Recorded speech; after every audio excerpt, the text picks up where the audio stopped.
ओम शांति, ओम शांति, ओम शांति।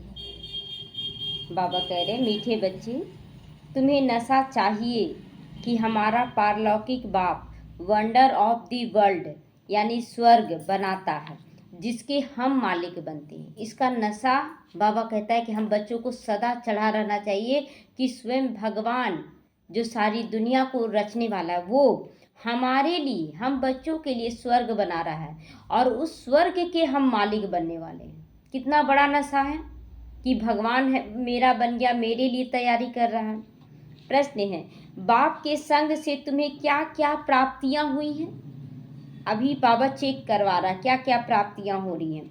उत्तर, बाप के संग से हम मुक्ति को पाते हैं। मुक्ति, विकारों से मुक्ति हो रहा है, कमी कमजोरियों से मुक्ति हुआ, उसके बाद दुख अशांति बीमारियों से मुक्ति हो रहा है, बंधनों से मुक्ति हो रहा है, और उसके बाद इस कलयुगी दुनिया से भी मुक्ति हो जाएगा। जीवन मुक्ति के अधिकारी बन जाते हो। और जीवन मुक्ति, जीवन में रहते सब कुछ भरपूर, अंदर बाहर सब भरपूर। ऐसा नहीं कि बाहर में तो भरपूर था, अंदर से खाली है, प्रेम से खाली, सुख से खाली, आनंद से खाली नहीं, बाबा सब कुछ से भरपूर कर दे रहा है। तो बाप का संग तार देता है। तार देता है मतलब पार ले जाता है, कलयुगी दुनिया से पार ले जाता है। बाबा हमें अपना बनाकर आस्तिक बना देता। आस्तिक, अभी नास्तिक थे पहले, क्योंकि हम लोग ढूंढ रहे थे भगवान को, कभी इस मंदिर में, कभी उस मंदिर में, कभी इस मूर्ति में, कभी उस मूर्ति में, कभी इस तीर्थ पे, कभी उस तीर्थ पे, है ना, भटक रहे थे। तो अभी हम आस्तिक बन गए, इसलिए ठहर गए कि एक के ऊपर विश्वास कर रहे हैं। और त्रिकालदर्शी भी बना देते, तीनों कालों को बता दिए बाबा, हम लोगों को ज्ञान दे दिया तीनों कालों का। तो तीनों काल का ज्ञान जानने से हम त्रिकालदर्शी बन गए।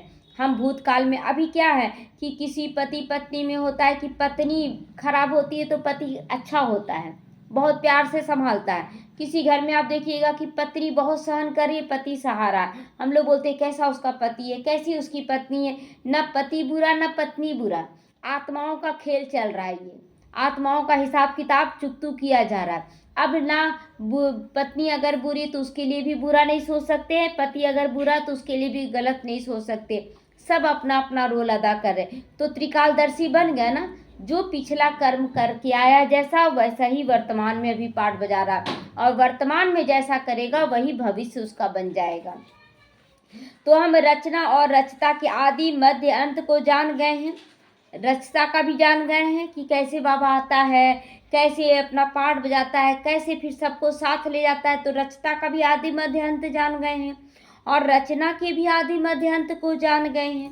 गीत बजा है, धीरज धर मनवा धीरज धर, तेरे सुख के दिन आ रहे हैं। तो धीरज, जैसे जैसे आत्माएं निकलती जा रही हैं उनका सब कुछ ठीक हो रहा है, लेकिन जो पीछे से आत्माएं आ रही हैं उनको तो धीरज देना होगा ना, जो अभी दुखी अशांत हैं।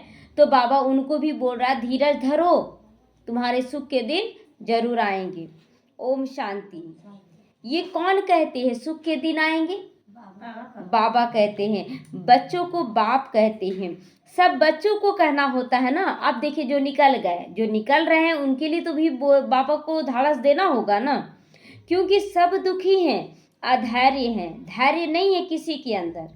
बाप को याद करते हैं कि आकर दुख से लिबरेट करो, सुख का रास्ता बताओ। सब क्यों पूजा पाठ यज्ञ हवन जब तब कर रहे हैं? क्योंकि सोच रहे हैं कि दुख से निकल जाएंगे।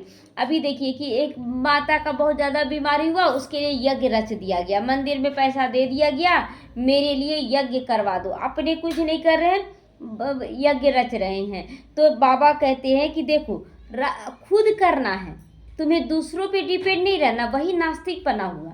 यहाँ पर हमें खुद करना है। तो हम लोग भगवान से कहते थे सुख का रास्ता बताओ, क्यों हमको दुख है? तो धन तो अथाह है, आप तो यज्ञ करवा लिए दूसरे से पैसा देके, क्या पूछिए जाके उनको सुख मिल गया? चलो ठीक है, धन दान किए, कितनों को कल्याण हुआ, सुने तो अल्पकाल का मिल भी जाएगा, लेकिन सदा काल का तभी होगा जब हम खुद करेंगे। तो अब मनुष्य को, उसमें भी खास भारतवासियों को ये याद नहीं कि हम भारतवासी बहुत सुखी थे, किसी को याद नहीं कि हम देवी देवता रूप में बहुत सुखी थे। भारत प्राचीन से प्राचीन वंडरफुल लैंड था। सबसे प्राचीन था ना भारत, तो वंडरफुल लैंड यानी सतयुग था। वंडर ऑफ द वर्ल्ड कहते हैं ना किसको? सतयुग को। तो यहाँ माया के राज्य में 7 वंडर्स गाए जाते हैं। वह तो स्थूल वंडर्स है, उससे क्या हो जाता है, किसी को सुख मिला क्या? लेकिन बाबा का जो वंडर्स है, सतयुग, त्रेता युग, और यहाँ तक कि ये संगम युग भी तो है एक वंडर, कि देखिए इस दुनिया में सारे कलयुगी आत्माएं दुखी हो रही है, लेकिन हम बच्चे क्या है, निश्चिंत। बाबा बार बार बोलता चिंता मत करो, चिंता मत करो, और हम लोगों को निश्चिंत बनाता जा रहा है। तो कितना सुंदर, ये भी तो वंडर लग रहा है ना कि संगम युग। तो बाप समझाते यह माया के वंडर से जिसमें दुख है। राम बाप का वंडर है स्वर्ग, वही वंडर ऑफ द वर्ल्ड है। भारत स्वर्ग था, हीरे जैसा था, वहाँ देवी देवताओं का राज्य था। यह भारतवासी सब भूल गए हैं कि हम ही लोग देवी देवता के रूप में राज करके गए, भूल गए थे ना हम लोग, और बोलते थे कैसा दुनिया है, बोलते रहते थे। भल देवी देवताओं के आगे माथा भी टेकते थे, पूजा भी करते थे, परंतु जिनकी पूजा करते थे उन्हों की बायोग्राफी को जानना चाहिए था ना, जानते कुछ भी नहीं थे। आज क्या है, आज है देखिए शीतला पूजा है। ऐसे तो बहुत लोग नहीं जानते होंगे शीतलाष्टमी को, लेकिन शीतला पूजा में ना एक दिन पहले वैरायटी खाना बनाया जाता है। केवल ऐसा नहीं कि रोटी सब्जी दाल चावल बना दिए, नहीं, वैरायटी खाना बनाया जाता है, और फिर उसी को दूसरे दिन खाया जाता है। आज के दिन पूजा करके आज कोई काम नहीं करना है, आज वही सब खाना खाओ। कहने का मतलब हम लोग संगम युग पर सारा चीज तैयार कर ले रहे हैं, तन का भी, मन का, धन का, जन का, संबंधों का, सारा कुछ तैयारी संगम युग पे करते हैं। और फिर सतयुग में जाएंगे तो इसी का प्रारब्ध भोगेंगे, खाएंगे पिएंगे सब कुछ करेंगे। और शीतलाष्टमी तो 7 दिन का कोर्स होता है। 8वें दिन से मन स्थिर होता है और शीतलाष्टमी मतलब शीतलता की ओर बढ़ने लग जाते हैं। तो ये सारा चीज यहीं का है, संगम युग का कहानी है। तो ये सब जानना चाहिए, ये उन्हों की बायोग्राफी को जानना चाहिए। तो शीतलाष्टमी कौन हो गई, शीतला कौन हो गई, हम सभी बच्चे हो गए ना। तो यह बेहद का बाप बैठ समझाते, यहाँ तुम आए हो पारलौकिक बाप के पास। पारलौकिक बाप है स्वर्ग स्थापन करने वाला। यह कार्य कोई मनुष्य नहीं कर सकता है। इनको ब्रह्मा भी बाप कहते हैं। इनको यानी ब्रह्मा को भी बाप कहा जाता। प्रजापिता है ना हमारा, वो कर्म करके हमको सिखलाया। तो हे श्री कृष्ण को आत्मा, तुम अपने जन्मों को नहीं जानती हो। हे श्री कृष्ण की आत्मा, बाबा कह रहा ब्रह्मा बाबा की आत्मा को कि हे श्री कृष्ण की आत्मा, वही ना आत्मा है। तो हे श्री कृष्ण की आत्मा, हे क्यों लगाया, श्री की जगह में हे लग जाता है, क्यों, क्योंकि वही आत्मा भी दुखी हो गई है। तो ऐसे श्री कृष्ण यहाँ पर हे कृष्ण, हे श्री कृष्ण, तो तुम आत्मा अपने जन्मों को नहीं जानती हो। तुम श्री कृष्ण थे तो सतो प्रधान थे, फिर 84 जन्म लेते लेते अभी तुम तमो प्रधान बने हो, फिर भिन्न भिन्न नाम रूप तुम्हारे ऊपर पड़े हैं। तो बोलते ना श्री कृष्ण, उसका पूरा गाया जाता है ना, श्री कृष्ण गोविंद हरे मुरारी। तो ये सारा प्रोसेस है, वहाँ तक पहुँचाने का प्रोसेस है। श्री पहले श्रेष्ठ कर्म करना सिखलाते, श्रेष्ठ बनाते हैं, फिर कृष्ण का रूप दे रहे हैं श्री कृष्ण गोविंद, फिर गोविंद बनकर गौओं को चला रहे, यानी कि माताओं को तैयार कर रहे हैं ना। तो ये सारा नाम उन पर अभी क्या है।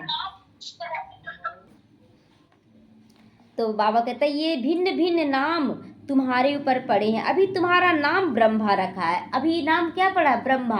और ऐसे जितना भी श्री कृष्ण गोविंद हरे मुरारी हे नाथ नारायण, सब कुछ उन्हीं पर है। कर्तव्यवाचक का उनका नाम बदला है। ब्रह्मा सो विष्णु व श्री कृष्ण बनेगा। बात एक ही है, ब्रह्मा सो विष्णु, विष्णु सो ब्रह्मा। ब्रह्मा मुख वंशावली ब्राह्मण, सो फिर देवता बनते हैं, फिर वही देवी देवता फिर शूद्र भी बन जाते हैं। कैसा वंडरफुल खेल है ना, जो देवी देवता वही शूद्र बन जाते हैं।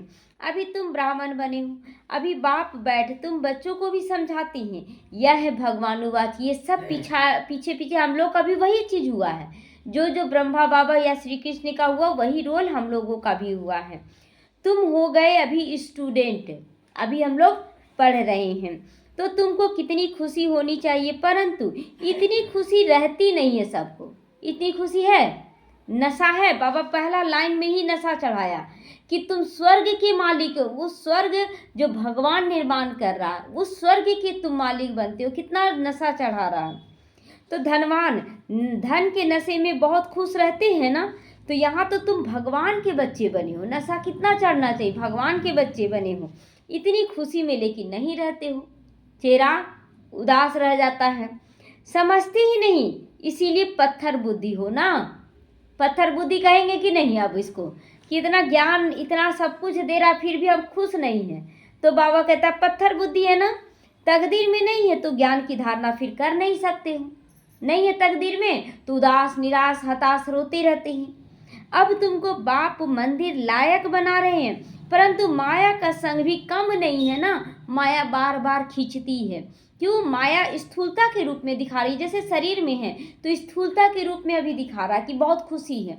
और अभी बाबा हम लोगों को सूक्ष्म खुशी दे रहा है, सूक्ष्म रूप से पहले भरपूर करता है, तब जाके स्थूल खुशी देगा।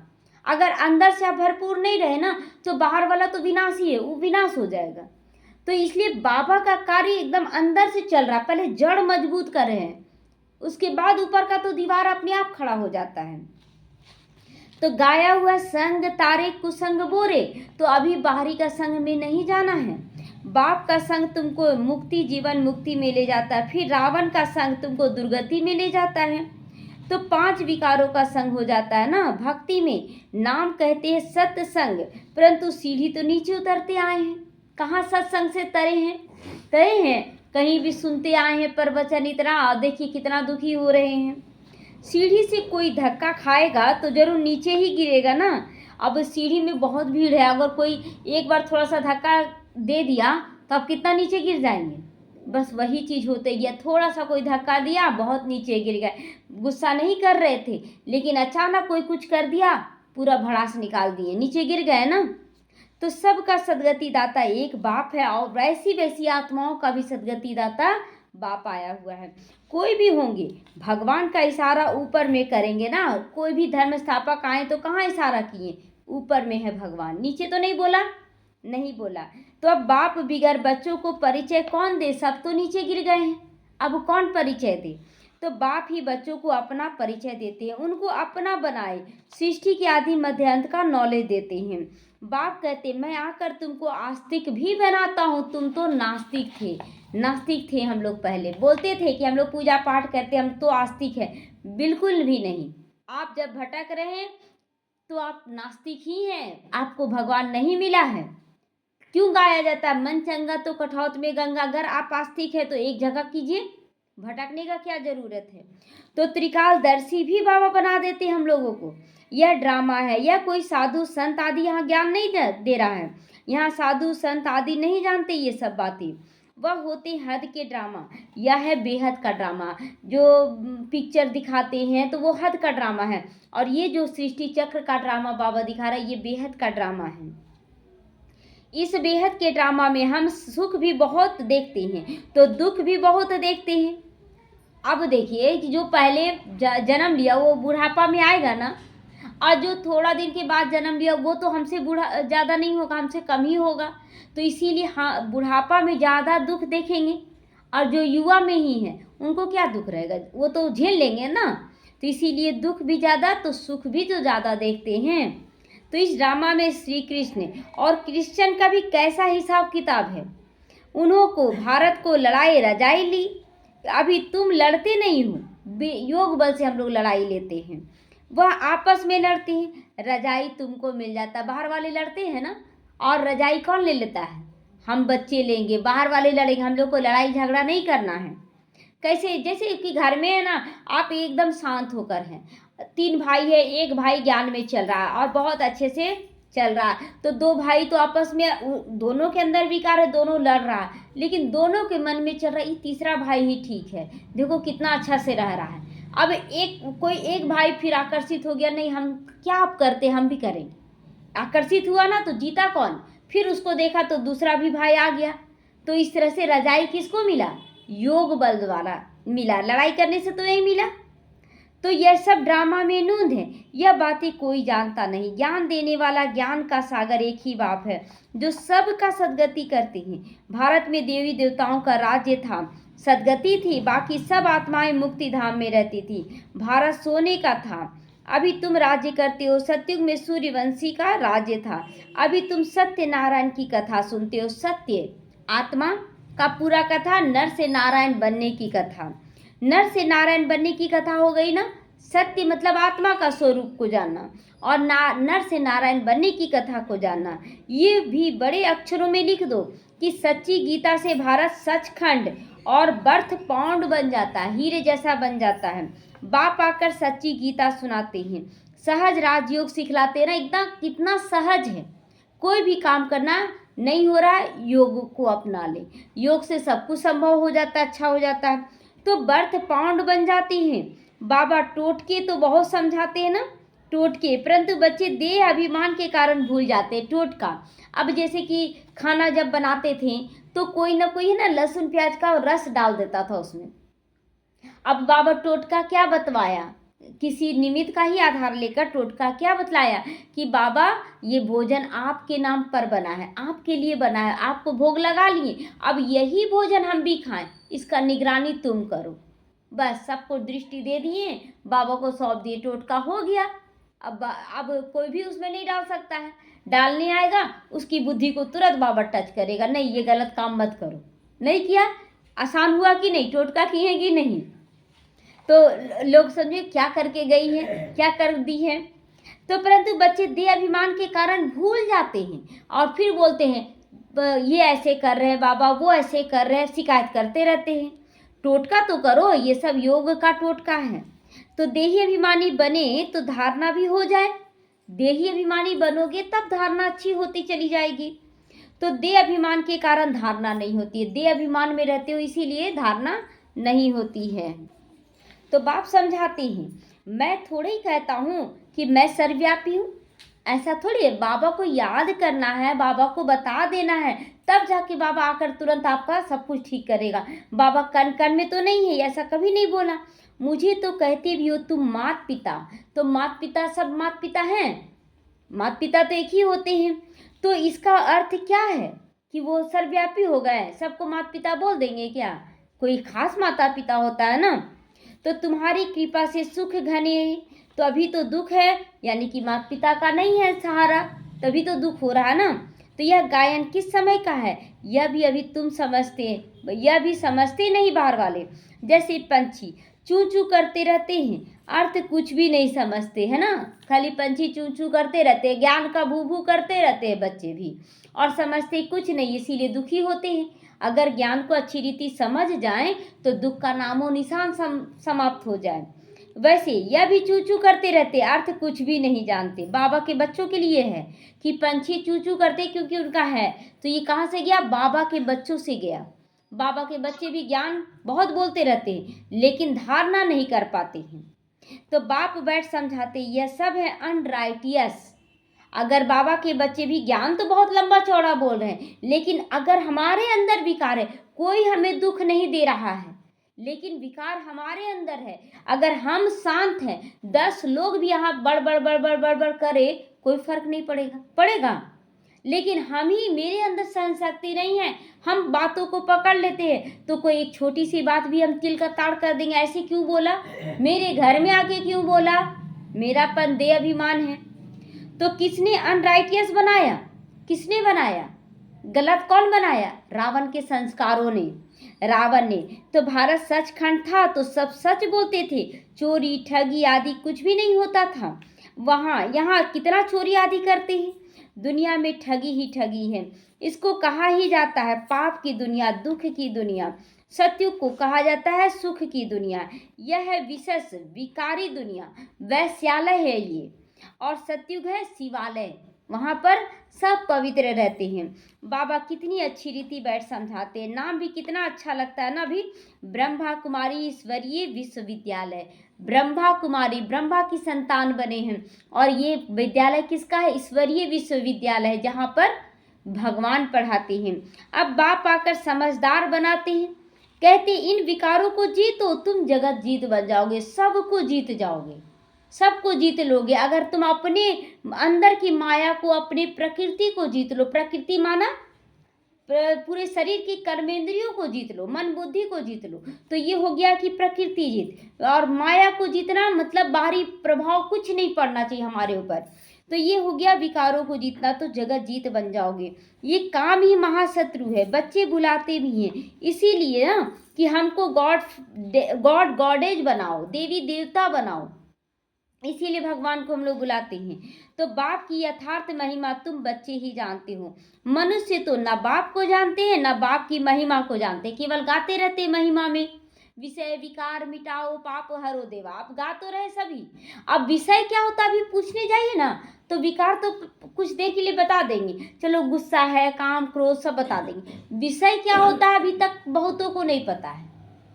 तो बाबा का महिमा भी गाते हैं लेकिन पता नहीं है। तुम जानते हो वह प्यार का सागर है। तो बाप तुम बच्चों को इतना ज्ञान सुनाते हैं, यही उनका प्यार है। ज्ञान सुनाना, समाधान स्वरूप बना देना। बाबा समाधान कर दे, जैसे कि माँ अगर बच्चे को हमेशा गोदी में लेकर चले तो ठीक है, एक समय गोदी में लेके चली क्योंकि वो उस ढंग का बड़ा नहीं था, लेकिन अगर जीवन भर गोद में लेके चले तो सही बोलेंगे उसको, उस माँ पर ही दोष डालेंगे कि कैसी माँ है, अभी तक चलना नहीं सिखाई है। उसी तरह बाबा है कि बाबा हमें चलना सिखा रहा है, इसलिए बाबा महान है क्योंकि हमें चलना सिखा दे रहा है। तो बाबा इतना ज्ञान सुनाकर हमें तैयार कर रहा है, यही उसका प्यार है। गोद में लेकर चले ये उसका प्यार नहीं है। तो टीचर स्टूडेंट को पढ़ाती हैं तो स्टूडेंट क्या से क्या बन जाती है। तुम बच्चों को भी बाप जैसा प्यार का सागर बन जाना है, प्यार से कोई को भी समझाना है। बाप कहते तुम एक दो को प्यार करो, सबको प्यार करो। एक दो को प्यार करने का मतलब क्या हुआ, ऐसे तो हम सबसे प्यार करते हैं, तो एक दो का मतलब हुआ कि जो दोस्त नहीं दुश्मन हैं, जो अपकारी हैं, उनको प्यार करके दिखाओ, तब कहेंगे कि हाँ आप प्यार के सागर को पा चुके हो। नंबर 1 प्यार है, बाप का परिचय दो, पहले सबको भगवान का परिचय दो। आज देखिए बहुत सारे बच्चे ऐसे हैं ना कि जब मतलब आपने सुन रहे हैं लेकिन उनके सामने अगर किसी को ज्ञान दिया जाए तो गुस्सा करते हैं, आप क्यों ज्ञान दे रहे हैं, आप मत दीजिए, तो ये भी गलत है ना। बाबा कहता है कि बच्चे तुम सबको एक दूसरे को ज्ञान देना है, जो भी मिले जो भी आए उसको बिना ज्ञान दिए तो छोड़ना नहीं है।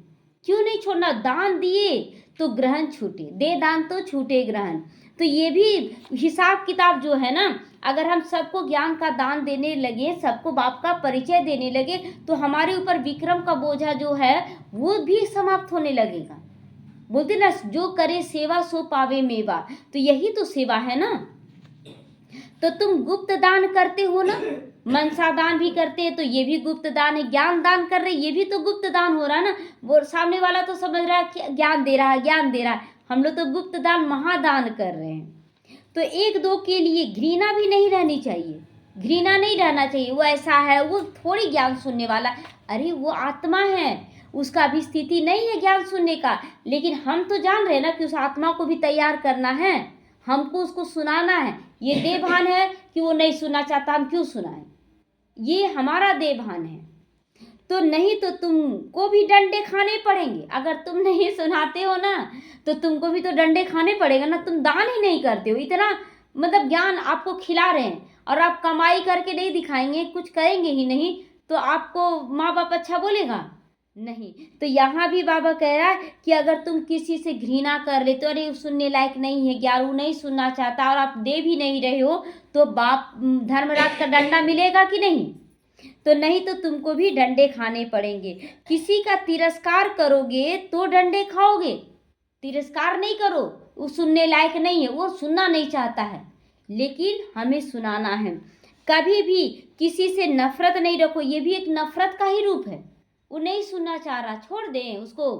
जो बच्चा मतलब पढ़ने लायक नहीं रहता, नहीं पढ़ पा रहा, जो बच्चा अपने ही बच्चे पर आप सोच लीजिए कि जो बच्चा आपका पढ़ाई नहीं कर पा रहा, नहीं कर रहा है, आप उसको डांट के मार के भी आप बोलते रह पढ़ो, क्यों, आप प्यार करते हैं उससे। तो अगर आप उसको छोड़ दीजिए, जाओ अब इसका किस्मत है, घृणा का रूप आ जाता है। तो यहाँ भी अगर कोई ज्ञान नहीं सुनना चाह रहा है और फिर भी हम उसको प्यार से सुनाते जाए, भू भू करते जाएं, ये हमारा प्यार है उसके प्रति। तो तिरस्कार नहीं करो उसका। दे अभिमान में आने से ही पतित बने हो। बाप देही अभिमानी बनाते हैं तो तुम पावन बनते हो। हमें देही अभिमानी बनकर कार्य करना है। सबको यही समझाओ। अब 84 का चक्र पूरा हुआ। जो सूर्यवंशी महाराजा महारानी थे वही 84 जन्म लेते लेते उतरते उतरते आकर पट पे पड़े हैं। पट पे पड़ना मतलब एकदम नीचे गिर गए हैं। पट पर पड़े हैं मतलब कहाँ पर हमारी स्थिति क्या थी, देवी देवता के रूप में, और कहाँ हम नीचे गिर गए, एकदम जमीन पे पड़ गए, एकदम शूद्र बन गए हैं। तो यही बाबा कहता है कि 84 जन्म लेते लेते एकदम पट पे आकर गिरे हो। तो अब बाप फिर से महाराजा महारानी बना रहे, तो नशा चढ़ना चाहिए ना, हमें महाराजा महारानी बनना है। तो बाप सिर पे कहते माँ मेकम याद करो तो पावन हो जाओगे। माँ मेकम मुझे एक को याद करो। तुम बच्चों को रहम दिल बनकर सारा दिन सेवा के ख्यालात चलने चाहिए। सारा दिन रहम दिल बनना है। जो नहीं भी सुनना चाह रहा उसको भी ज्ञान सुनाना, माना रहम दिल हम बन रहे उसके लिए। तो इसीलिए बाबा कहता सारा दिन ये सब सेवा का अंदर में चलना चाहिए कि हम कैसे किसकी सेवा करें, कैसे किसको क्या बताएं। ये चलते रहना चाहिए, रुकना नहीं चाहिए। भल वो नहीं माना, फिर भी मेरा तो जमा हो रहा है ना, हम रहम दिल बन रहे हैं। तो बाप डायरेक्शन देते रहते, मीठे बच्चे रहम दिल बनो। जो बिचारी दुखी आत्माएं हैं उन दुखी आत्माओं को सुखी बनाओ। किसका जिम्मेवारी है? हम बच्चों का जिम्मेवारी है। तो उन्हें पत्र लिखना चाहिए बहुत शॉर्ट में। जैसे कि पहले था कि फ़ोन का सुविधा नहीं था ना, मोबाइल का, तो बाबा बोलता था पत्र भी लिखो जो छोड़ दिया है, नहीं कर पा रहा है, या जो नया नया। लेकिन अभी तो फ़ोन हो गया है, मोबाइल हो गया है, चलो फ़ोन करके आप ऐसे करो ना भाई जी आपका सब ठीक हो जाएगा, आप ऐसे करो बहन जी आपका ठीक हो जाएगा। फ़ोन करते रहना। शुरुआत में ना जब कहीं जा नहीं पाते थे घर से तो मोबाइल से ही सेवा शुरू किए, खूब सबके पास फ़ोन करते थे। पहले तो लौकिक परिवारों के पास करते थे, तो बहुत सारे परिवार के सदस्य निकल गए ज्ञान में। तो बाप कहते मुझे याद करो और वर्षे को याद करो। एक सी बाबा की महिमा है। मनुष्य को बाप की महिमा का पता ही नहीं। बाप की महिमा क्या है, केवल गा रहे लेकिन जानते नहीं हैं। हिंदी में भी चिट्ठी लिख सकते हो। सर्विस करने का भी बच्चों को हौसला चाहिए। कैसे हम सेवा करें? सेवा कर सकते हैं कहीं भी आप रहकर, लेकिन करने का अंदर में उबाल आना चाहिए। उबाल आना चाहिए कि हम कैसे सेवा करें। बहुत है जो आप घात करने बैठ जाते हैं। आप घात, जीव हत्या, अपने आप को सोचते हम मर जाएं, कुछ कर ले। तो उन्हें भी तुम जाकर समझा सकते हो कि जीव घात करना महापाप है। इतना सुंदर जीवन मिला है और हम उसको खत्म कर दें। अभी तुम बच्चों को श्रीमत देने वाला है शिव बाबा। वह है श्री श्री शिव बाबा। तुमको बनाते श्री लक्ष्मी श्री नारायण। श्री श्री तो वह एक ही है। वह कभी चक्र में आते नहीं। शिव बाबा कभी चक्र में आते हैं? जन्म मरण के चक्र में आते हैं? तो बाकी तुमको श्री का टाइटल मिलता है, श्रेष्ठ बना देते इसलिए श्री का टाइटल मिलता है हम बच्चों को। आजकल तो सबको श्री का टाइटल दे देते ना, श्री लगा देते ना सब नाम के आगे, अपने आगे भी। कहाँ वो निर्विकारी और कहाँ ये विकारी श्री शोभता है। अब देखिए इसीलिए अभी क्या बोलते मिस्टर और मिसेज लगाते। अच्छा हो गया कि मिस्टर और मिसेज लगाते। क्यों अच्छा? क्योंकि विकार में जाने के बाद श्री लगाना सही नहीं है। तो रात दिन का फर्क हो गया ना। बाप रोज समझाते रहते हैं, एक तो देही अभिमानी बनो और सबको पैगाम पहुंचाओ। पैगंबर के बच्चे तुम भी हो ना। हम लोग भी तो ब्रह्मा बाबा के बच्चे हैं, पैगंबर है ना। शिव बाबा भी पैगंबर बना, आकर उनके तन द्वारा संदेश दिया, और हम बच्चों को भी पैगंबर बनना है। सभी का सदगति दाता एक ही है। बाकी धर्म स्थापक को कोई गुरु थोड़ी कहेंगे। वो गुरु का मतलब जो ज्ञान देकर हमें साथ ले जाए, हमें वैसा बना कर ले जाए। तो सदगति करने वाला तो एक ही है। अच्छा, मीठे मीठे सीखी लदे बच्चों प्रति माता पिता बाप दादा का याद प्यार और गुड मॉर्निंग। रूहानी बाप की रूहानी बच्चों को नमस्ते। हम रूहानी बच्चों की रूहानी माता पिता बाप दादा को याद प्यार, गुड मॉर्निंग और नमस्ते नमस्ते। शुक्रिया बाबा, शुक्रिया। धारणा के लिए मुख्य सारे, किसी से भी घृणा व नफरत नहीं करनी है। किसी से भी नहीं करनी है। रहम दिल बनकर दुखी आत्माओं को सुखी बनाने की सेवा जरूर करनी है। सबको ज्ञान दान जरूर करना है, ज्ञान से ही उसका सदगति हो सकता है। बाप समान मास्टर प्यार का सागर भी बनना है, सबको प्यार करना है। कोई अहंकारी है, कोई लोभी है, कोई क्रोधी है, अपकारी पर भी उपकार करना, ये है रहमदिल। प्यार का सागर बनना है। भगवान के हम बच्चे हैं, इसी नशे व खुशी में रहना, कभी माया के उल्टे संग में नहीं जाना है। देही अभिमानी बनकर ज्ञान की धारणा जरूर करनी है। वरदान है आज का, बाप समान वरदानी बन, हर एक के दिल को आराम देने वाले मास्टर दिलाराम बनो। सबके दिल को आराम ज्ञान द्वारा ही हम दे सकते हैं। ज्ञान उसको देंगे तब तो समझेगा, या तो मनसा सकाश देंगे, उसको सुभावना देंगे। तो जो बाप समान वरदानी मूर्त बच्चे हैं वह कभी किसी की कमजोरी को नहीं देखते, उसको बस लायक बनाने का पुरुषार्थ करते हैं। वह सबके ऊपर रहमदिल बनते हैं। जैसे बाप किसी की कमजोरी देखा, हम सब के अंदर कितना कमजोरी था, आज चेक करते हैं तो कितना कमजोरी था, और अभी भी बहुत सारा कमजोरी है जो निकल रहा है। तो दिल पर तो नहीं रखते किसी की बात को, बाबा दिल पे रखा, हम सर्वव्यापी कह दिए, दिल पे रखा बाबा। हाँ, हंसी मजाक में बोलता है, लेकिन ऐसे तो नहीं। तो हम लोगों को भी सब पर रहम करना है। ऐसे वरदानी बच्चे भी किसी की कमजोरी दिल में धारण मत कर लो, वो ऐसा करता, वो ऐसा बोला, वो ऐसा किया, नहीं, हमको सबको गले लगाना है। वे हर एक की दिल को आराम देने वाले मास्टर दिलाराम होते, इसीलिए साथी हो या प्रजा सभी का गुणगान करते रहो। गुणगान मतलब सबका महिमा करो कि आप बहुत अच्छे हैं, आप तो बहुत अच्छे, आपके अंदर ये क्वालिटी है। तो सभी के अंदर से यही आशीर्वाद निकलती है कि यह हमारे तो सदा स्नेही हैं, सदा सहयोगी, उनको यही महसूस होगा, देखो ये कितने अच्छे हैं, ये महसूस कराओ। स्लोगन है, संगम युग पर श्रेष्ठ आत्मा वो है जो सदा बेफिक्र बादशाह है। श्रेष्ठ कौन बन रहा है? जो एकदम बेफिक्र हो गया है। तो बेफिक्र बनना माना श्रेष्ठ बनना है। तो आज से समझ जाएं कि हम श्रेष्ठ हैं या नहीं। अगर चिंता ले रहे हैं तो श्रेष्ठ नहीं है। मातेश्वरी जी के अनमोल महावाक्य, ज्ञानी तू आत्मा बच्चों की भूल होने से 100 गुना दंड। अगर ज्ञानी तू आत्मा बन गया, ज्ञान ले रहे हैं, उसके बाद भी आप गलत कर रहे हैं, तो 100 गुना दंड के अधिकारी होंगे। इस अविनाशी ज्ञान यज्ञ में आए साक्षात परमात्मा का हाथ लेकर, फिर कारने अकारने अगर उनसे विक्रम हो जाता है तो उसकी सजा बहुत भारी है, बहुत भारी सजा होगी। जैसे ज्ञान लेने से उनको 100 गुना फायदा है, वैसे ज्ञान लेते कोई भूल हो जाती है तो उसका 100 गुना दंड भी है। जैसे बोलते हैं ना कि अगर कुछ अच्छा करो तो पद्मा गुना अच्छा मिलता है, तो पद्मा गुना खराब कर, अगर एक खराबी करेंगे तो पद्मा गुना सजा के हकदार भी तो बनेंगे। तो ये सब चेक करना है, इसीलिए बहुत खबरदारी रखनी है, पल पल का खबरदारी रखनी है। भूल करते रहोगे तो कमज़ोर पड़ते चले जाओगे, इसीलिए छोटी बड़ी भूल को भी पकड़ते रहो कि आज मेरे से क्या गलती हो गया, और तुरंत क्षमा याचना दुआ करके एकदम ख़त्म करें उसको, बाबा को बताकर। आइंदे के लिए, आइंदा आगे के लिए परीक्षण करते चलो, आगे ये गलती ना हो। देखो जैसे समझदार बड़ा आदमी बुरा काम करता है तो उनके लिए बड़ी सजा होती है ना, और नीचे गिरा हुआ आदमी कुछ बुरा काम भी करता है तो उसके लिए इतनी बड़ी सजा नहीं होती। अच्छा, प्राइम मिनिस्टर अगर धोखाबाजी करता है तो उसको सजा मिलेगा कि नहीं? पूरा विश्व उसको देख रहा है। और अगर एक कूली करता है तो उसको मिलेगा सजा? वैसा नहीं मिलता है। तो अब तुम भी परमात्मा के बच्चे हो, सारी दुनिया की नज़र तुम पर, और तुम गलत करोगे तो सही है नहीं। तो इतने ही तुमको दैवी गुण धारण करना है। सच्चे बाप के पास आते हो तो सच्चा होकर रहना है। दूसरा, लोग कहते, कितना सुंदर डिफिनेशन बाबा मम्मा दे रही हैं, कितना उस समय कितना सुंदर से समझाई है ये बात। लोग कहते परमात्मा जानी जाननहार है।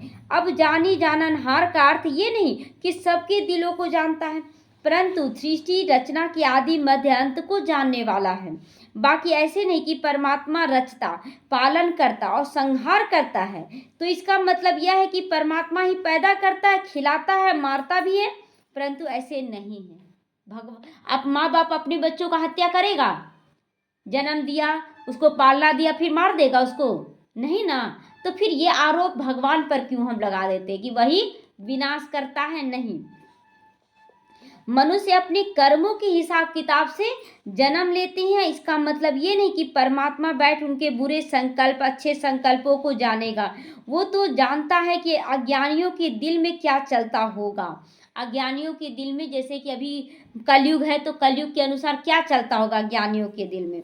सारा दिन मायावी संकल्प चलते होंगे और ज्ञानी के अंदर शुद्ध संकल्प चलते होंगे। बाकी एक एक संकल्प को बैठकर पढ़ना, रीड करेगा क्या बाबा? पढ़ते रहेगा क्या? नहीं। बाकी परमात्मा जानता है कि अब तो सबकी आत्मा दुर्गति को पहुंच चुकी है। बाबा जान रहा है कि अभी सबकी आत्मा दुर्गति को पहुंची हुई है। उन्हों की सदगति कैसी होनी है, ये सारी पहचान जानी जाननहार को है। अब मनुष्य जो कर्म भ्रष्ट बन गए हैं, उन्हों को श्रेष्ठ कर्म सिखलाना, कराना, उनको कर्म बंधन से छुटकारा देना, ये परमात्मा जानता। देखिए हर घर में दुख है। अभी सुबह सुबह जैसे अभी तो योग भट्टी चल रहा है तो 8 बजे से पहले ही चल देते हैं घर से। अब रोज देख रही हैं, एक माता देखती हैं, आज पूछ ही दी, अच्छा आप घर में काम करके आते हैं आप नाश्ता बनाकर आते हैं कि जाकर बनाते हैं? तो बोले कि आप जाकर पूछिए, घर में जाकर पूछ लीजिए। तो बोले नहीं, आप पर हमको विश्वास है, आप बताइए। बोले कि काम वाली को भी निकाल चुके हैं, सारा काम खुद कर कर नाश्ता खा जो भी बनाने का रहता सब कुछ बना कर आते हैं, जाकर पूछ कर आइए। तो टची देखिए ना, मेरी बहू तो अभी तक उठी भी नहीं है, हमको उठकर काम करना पड़ रहा। तो बोले कि सबको ज्ञान में भेजिए, सबको ज्ञान में भेजिए। तो परमात्मा कहते हैं मुझ रचता और मेरी रचना की आदि मध्य अंत की सारी नॉलेज को मैं जानता हूँ। वह पहचान तो तुम बच्चों को दे रहा हूँ। अब तुम बच्चों को उस बाप को निरंतर याद में रहना, तभी सभी पापों से मुक्त हो पाओगे। पाप है ना जो और पाप करा देता है, इसीलिए भगवान को एनी टाइम याद करने के लिए कह रही है मम्मा भी। अमर लोक में जाओगे। अब इस जानने को ही जानी जाननहार कहते हैं। अच्छा, ओम शांति। अव्यक्त इशारे। सत्यता और सभ्यता रूपी कल्चर को अपनाओ। कभी भी सभ्यता को छोड़ करके सत्यता को सिद्ध नहीं करना है। कभी कभी बोलते हैं ना कि हमको झूठ नहीं बर्दाश्त होता और गुस्सा करके बोल देते हैं। तो बाबा कहता सत्यता को सिद्ध करने के लिए सभ्यता को मत खत्म करो।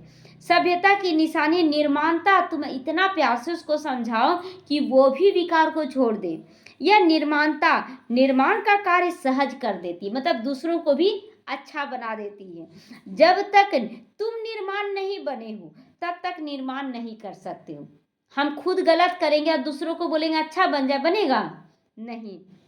तो ज्ञान की शक्ति शांति और प्रेम सिखाती है। ज्ञान की शक्ति सिखा रही ना, शांति और प्रेम।